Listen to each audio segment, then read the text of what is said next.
Au nom du Père, du Fils et du Saint-Esprit, ainsi soit-il.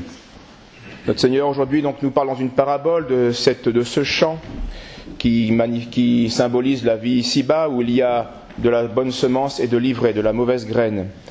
Et à cause de la négligence des hommes, l'Évangile dit que les hommes dormaient, eh bien l'action de l'ennemi peut se faire. Et notre Seigneur conseille de pas toujours, il nous rappelle qu'il ne faut pas toujours ici-bas séparer définitivement ces bons et ces méchants, car cette séparation parfaite n'aura lieu qu'à la fin des temps, le jour du jugement. Les uns pour brûler en enfer et les autres pour être dans le grenier, c'est-à-dire dans le royaume de notre Seigneur. Je voudrais illustrer ces vérités éternelles, et avec celles que nous verrons à la fin aussi, qui nous est rappelée dans l'Épître. Je voudrais illustrer ces vérités éternelles avec la vie d'un saint qui a vécu à une époque bien différente de la nôtre, car cela est toujours instructif de changer d'époque. Nous voyons mieux les défauts de cette époque, mais les qualités de cette époque aussi nous permettent une leçon pour nous aussi. Car si les époques changent, l'homme, lui, ne change pas et les vérités éternelles ne changent pas non plus. Le saint dont nous allons parler était évêque de Cologne. Il a été assassiné le 7 novembre 1225. Donc nous fêterons sa fête demain. Il jouissait si peu de la renommée de sainteté tout de suite après sa mort, surtout chez les grands, que parfois il punissait même ses détracteurs, ceux qui parlaient mal de lui, et parfois il les guérissait s'il revenait à pénitence. C'est ainsi que les chroniques nous manifestent qu'un orfèvre de Siegburg mettait en doute la sainteté de cet évêque, il fut frappé aussitôt d'une grave maladie. Alors on le fit conduire au tombeau du martyr, il demanda pardon et la santé lui fut restituée. Un autre exemple avec un soldat qui fit la même chose. Il eut une inflammation très douloureuse au gosier, les épaules aussi lui faisaient énormément souffrir, il s'alitait longtemps. Puis il se rendit pieds nus avec silice pendant l'hiver sur le tombeau du martyr, et là, la santé lui fut rendue au bout de 3 jours. Un autre soldat avait déclaré au passage du cadavre de ce saint évêque: « S'il est vrai que c'est un saint, que je meurs fou.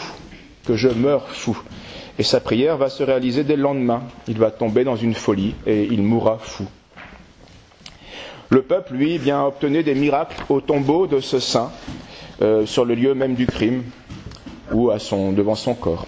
Ce n'est que 300 ans après sa mort, donc 300 ans après sa mort de 1225, qu'il va recevoir les honneurs liturgiques de sainteté.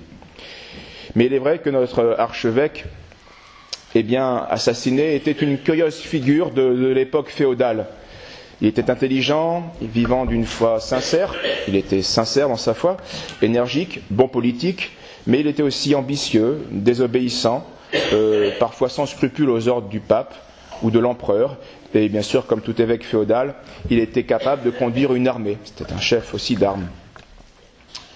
Donc le saint dont nous parlons, s'appelle Engelbert. C'est son nom, il est naquit à Berg, sur les bords du Rhin en 1185. Donc il est mort à 40 ans. Son père était le comte de Berg, justement, et sa mère était fille du comte de Gueldre. Sa famille était assez puissante, puisqu'en un siècle, elle avait donné 5 archevêques à Cologne, ce qui n'est pas rien. Ses parents vont destiner de bonne heure leur enfant à l'état ecclésiastique, mais leur choix n'était pas désintéressé. C'était un abus assez fréquent à cette époque, où les princes s'attribuaient souvent le droit de disposer des biens de l'Église à leur gré et selon leurs caprices. Et alors qu'il était déjà seulement sur les bancs de l'école, il avait déjà des revenus ecclésiastiques. En 1199, à la mort du prévôt, donc du chanoine principal de la cathédrale de Cologne, Adolphe de Berg, qui était donc son oncle, va soutenir la candidature de son jeune neveu. Il a à peine 15 ans. Ce choix va bien sûr déplaire aux chanoines qui vont voter pour un autre candidat, plus mûr, qui s'appelait, on le reverra après, Dietrich d'Angebach. Et ces deux prétendants ne pouvant pas réunir une majorité, l'affaire fut portée à Innocent III, et elle va traîner plusieurs années. Engelbert va être convoqué à Rome. Là, par le clan adverse, il va y être séquestré, ce qui fait qu'il ne pourra pas être présent pour l'élection, et donc c'est son adversaire qui va être élu. Une fois de nouveau libre, eh bien, Engelbert va tellement se démener qu'il va réussir à faire annuler la décision par le pape, et finalement, eh bien, il y aura une nouvelle élection. Et comme 4 ans s'étaient passés, il avait 19 ans, il était devenu sous-diacre, et donc là, il a réussi à convaincre les chanoines de la cathédrale, et il va se faire élire comme prévôt, à 19 ans. C'est une époque assez troublée, vous allez le voir, c'est le Saint-Empire, et à l'époque, le Saint-Empire était en trouble et en guerre civile assez fréquemment. Il y avait concurrence, car le titre de l'Empire était un titre électif. Et donc il y avait concurrence entre Philippe de Souabe et Othon IV, qui se disputaient la couronne. En 1201, vous allez comprendre pourquoi toutes ces complications pour la conclusion. Il faut rentrer un peu dans les détails des noms et des problèmes que cet archevêque a rencontrés. Innocent III, donc à cette époque, le pape s'était prononcé pour Othon IV, tandis que Adolphe de Berg, l'archevêque de Cologne, donc l'oncle de notre saint, eh bien lui s'était prononcé pour Philippe de Souabe, donc l'autre prétendant, jusqu'au point qu'il va même le sacrer empereur du Saint-Empire à Aix-la-Chapelle. Donc bien sûr, Innocent III réagit et va excommunier et déposer l'archevêque en le remplaçant par un certain Bruno. Engelbert, qui était fidèle au clan de sa famille, va bien sûr être du côté de Philippe de Souabe et lui aussi va être excommunié et déposé de sa charge de prévôt. N'ayant aucune envie de se soumettre, eh bien, il va garder par la force tous les pouvoirs qu'il a. Il va même priver de revenus les autres chanoines qui, eux, étaient fidèles à Othon. Donc c'est la pagaille, vous imaginez. La situation politique va pourtant favoriser Philippe de Souabe. Et alors les deux archevêques de Cologne, celui mis par le pape et puis Bruno et puis Adolphe de Berg, vont trouver un modus vivendi. Adolphe va garder les bénéfices et il va laisser les fonctions épiscopales à Bruno. Mais la même année, Philippe de Souabe est assassiné et l'archevêque de Bruno va décéder, donc tout va être mis à plat. Alors, ça va être l'ancien rival de Engelbert, d'Etrich, qui avait d'abord été élu prévôt, qui va être tout compte fait élu archevêque. Et après, il va absoudre de l'excommunication Engelbert et il va lui obliger de rembourser les dettes envers les chanoines qui avaient été maltraités et il va retrouver à ce moment-là sa charge. Mais, ça se complique, Othon, pendant ce temps-là, avait envahi l'Italie, et lui, à son tour, va être excommunié. Nous sommes là en 1211, à Nuremberg, les princes vont alors offrir l'empire à Frédéric de Hohenstaufen. L'archevêque d'Etrich, qui était fidèle à Othon, fut alors à son tour excommunié et déposé.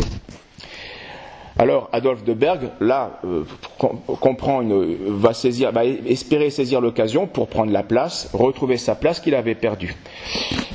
Mais le pape, ne voyant pas d'issue et ne voulant pas favoriser l'ancien archevêque qu'il avait lui-même déposé, va provoquer une nouvelle élection de la part des chanoines, et ça va être le jeune Engelbert qui va en sortir, et qui va sortir élu en 1216, et il a 31 ans. Et à partir de ce moment-là, l'église de Cologne va retrouver un peu de paix après tous ces désordres. Comme on le voit, l'entrée des grands seigneurs dans l'éclat ecclésiastique offrait des avantages peut-être, mais aussi beaucoup d'inconvénients qui étaient fort déplorables, surtout quand les questions temporelles venaient se mêler aux questions spirituelles.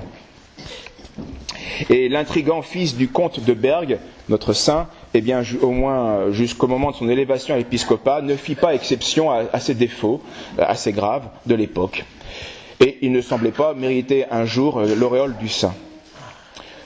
Il était devenu archevêque, donc il était à la fois archevêque, aussi administrateur et seigneur temporel. Il y avait comme ça quelques villes épiscopales qui avaient ces privilèges. Et on va voir que Engelbert va user aussi bien de son pouvoir spirituel que de son pouvoir temporel. 2 fois, il va remettre de l'ordre, surtout sur les comptes. Il va les obliger à rendre certains biens. Il va même parfois conduire une armée, comme je vous l'avais dit, etc. Je passe sur les détails. Il essaya une fois d'imposer un chanoine à la cathédrale, qui était il voulait le nommer directement sans passer par le vote des chanoines, qui avait pourtant précédé une élection régulière. Il voulait remplacer celui qui avait été élu par un homme de son choix. Et eh bien, pour vous montrer l'entêtement de cet Engelbert, il va faire 4 tentatives à Rome pour faire casser une élection qui était parfaitement légitime. Ce qui est quand même complètement abusif et entêté. Et c'est seulement après 4 essais vains qu'il va laisser tomber. Alors qu'il n'était pas en son bon droit. Pourquoi avoir essayé 4 fois? Donc on voit bien qu'il y avait des défauts. Mais il était sage administrateur et archevêque sincère. Donc sa réputation va quand même se répandre et Frédéric de Hochthofen va le repérer et va lui confier pendant son absence en Allemagne non seulement la tutelle de son fils mais aussi l'administration de l'empire. Le prélat va être bon politique, il va mettre fin aux troubles civils qui désolaient la contrée et il va sacrer le jeune Henri roi de Germanie.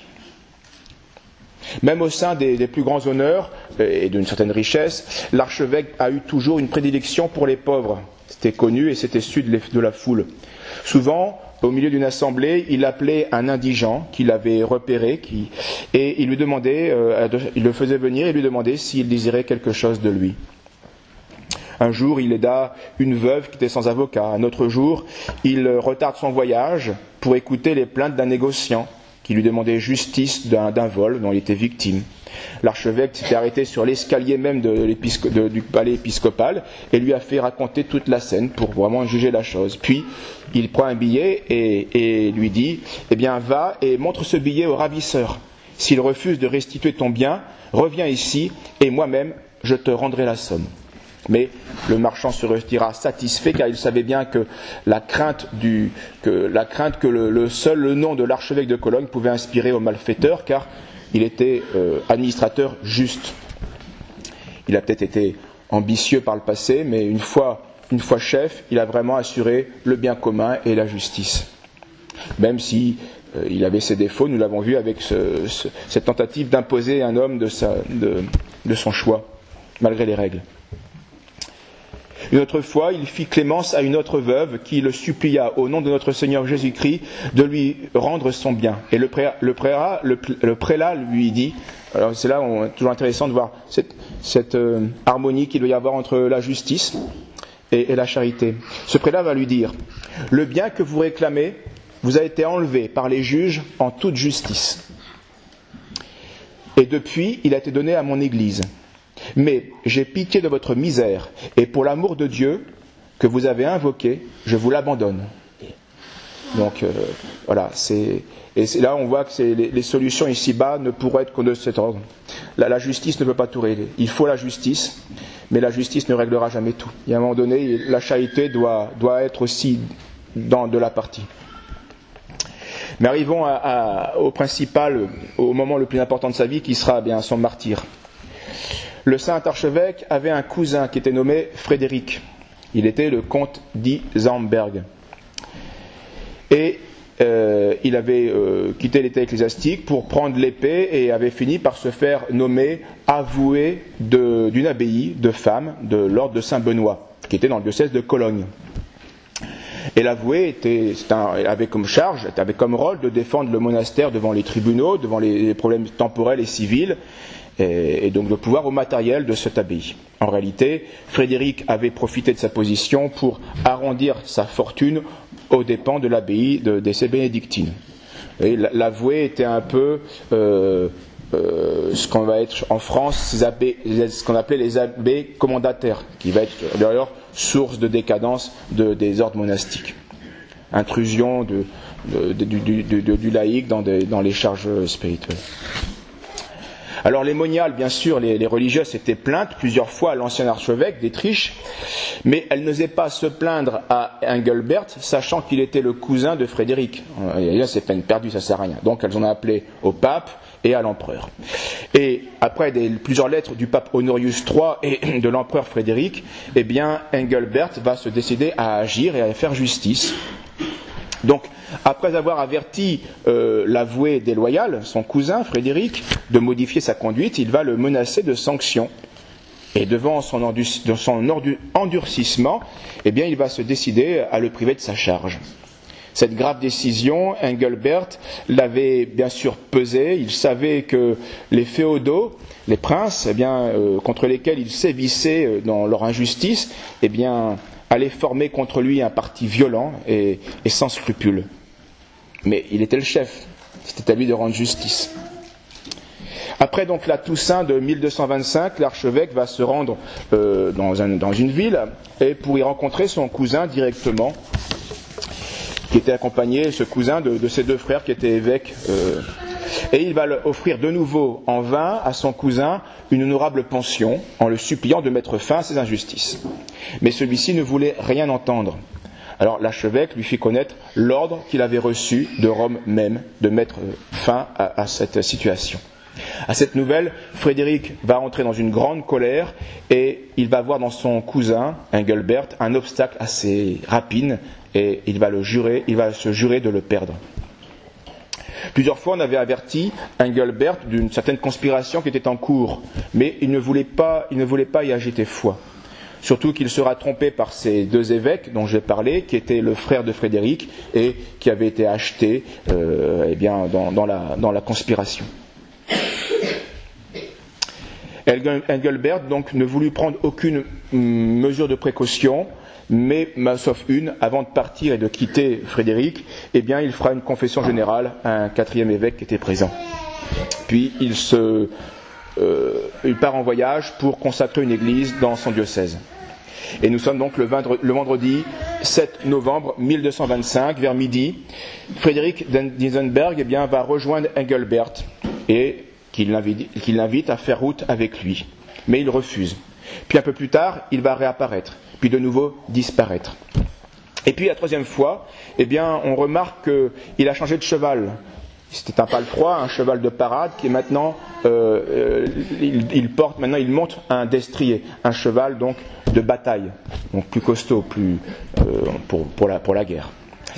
Les compagnons donc de l'archevêque remarquent cela et invitent l'évêque à lui aussi changer de cheval pour pouvoir être prêt à faire front à une attaque. Puis, cette fois, Frédéric reste à côté de Engelbert.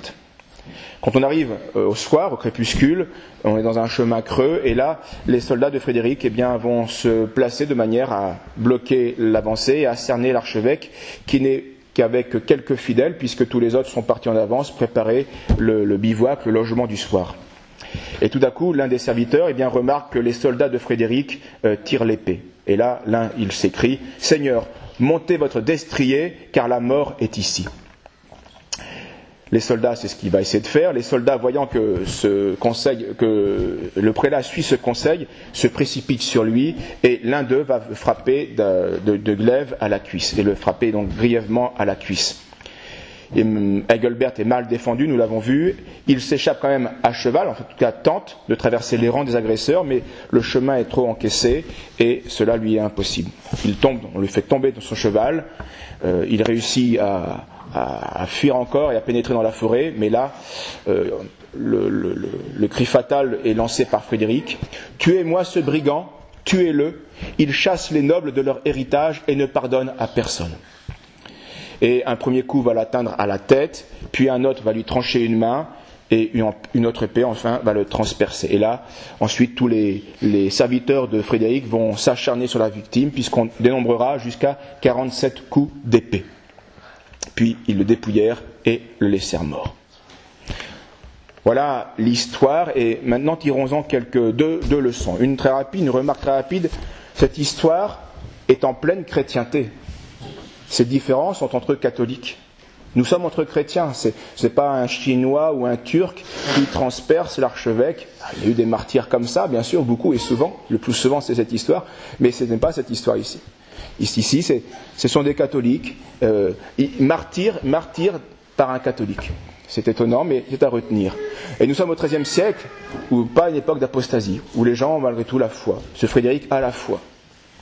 Ensuite, deuxième remarque, il est toujours intéressant de comprendre les exhortations des apôtres à travers les saints. Et saint Paul nous demande aujourd'hui de nous supporter les uns les autres, en nous pardonnant réciproquement, si l'un a un sujet de se plaindre de l'autre. Comme le Seigneur vous a pardonné, pardonnez-vous aussi. Que la parole du Christ demeure avec vous, en vous, avec abondance, de telle sorte que vous instruisiez et avertissiez les uns les autres en toute sagesse. Voilà la première remarque. La deuxième remarque, c'est que quand Honorius III a appris la mort du saint, il va lui rendre ce témoignage. Engelbert est mort pour avoir obéi au Saint-Siège, qui avait demandé donc de cette action. Or, vous vous souvenez qu'avant d'être ce martyr pour avoir défendu les droits de l'Église et la justice, eh bien notre saint avait été un chanoine qui n'avait pas hésité à braver le pouvoir de l'Église. Et ce fait, et ce sera ma conclusion, me rappelle une leçon morale donnée par un homme au goulag. C'est ce camp de concentration de Staline. Par un médecin qui tenait compagnie à Solzhenitsyn après une opération. Donc, voici la scène, elle est racontée par Solzhenitsyn dans l'archipel du Goulag. C'est le soir, après une opération, et il parle avec ce médecin. Je le cite. Assis à mon chevet, Boris Nikolaevitch Kornfeld, c'est le nom de ce médecin, me parle pendant toute la soirée. Hormis lui et moi, personne d'autre dans la salle. Il me raconte longuement et avec passion comment il s'est converti du judaïsme au christianisme. Sa conversion, cet homme cultivé la doit à l'un de ses compagnons de cellule, un vieillard sans malice. Je suis frappé par l'ardeur de ses paroles. Nous nous connaissons peu, ce n'est pas lui qui me soigne, mais tout bonnement, il n'a personne à qui se confier. C'est un homme doux et affable, je n'ai rien à lui reprocher, les autres non plus. On continue. Il est déjà tard quand Kornfeld achève son récit en disant « Savez-vous, j'ai acquis la conviction que nul châtiment ici-bas ne nous arrive sans qu'on l'ait mérité. En apparence, il peut nous échoir sans raison, mais si nous passons notre vie au crible, si nous y réfléchissons sérieusement, nous finirons toujours par trouver le crime pour lequel le sort vient nous frapper. » Sa voix exprime une certitude quasi mystique et elle me fait tressaillir. Ce sont les dernières paroles de Boris Kornfeld. Il s'en va dans le silence du corridor, nocturne, pour se coucher dans une salle voisine. Tout le monde dort. Je m'endors à mon tour. Au matin, je suis réveillé par le bruit des gens qui courent et par des pas qui résonnent lourdement dans le corridor. Ce sont les infirmières qui portent le corps de Boris Kornfeld sur la table d'opération. Il a reçu dans son sommeil 8 coups de marteau de plâtrier sur le crâne. Il meurt sur la table d'opération sans avoir repris connaissance. Les paroles prophétiques de Boris Kornfeld furent aussi les dernières qu'il eut prononcées ici-bas. Elles m'étaient adressées et je les ai reçues comme un legs. On ne rejette pas un tel legs d'un haussement d'épaule.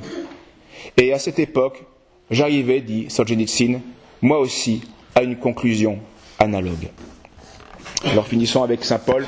Ainsi donc, mes bien chers frères, comme des élus de Dieu, saints et bien-aimés, revêtez-vous d'entrailles de miséricorde, de bonté, d'humilité, de douceur et de patience, vous supportant les uns les autres. Que la paix du Christ à laquelle vous avez été appelés, à manière de former un seul corps, règne dans vos cœurs.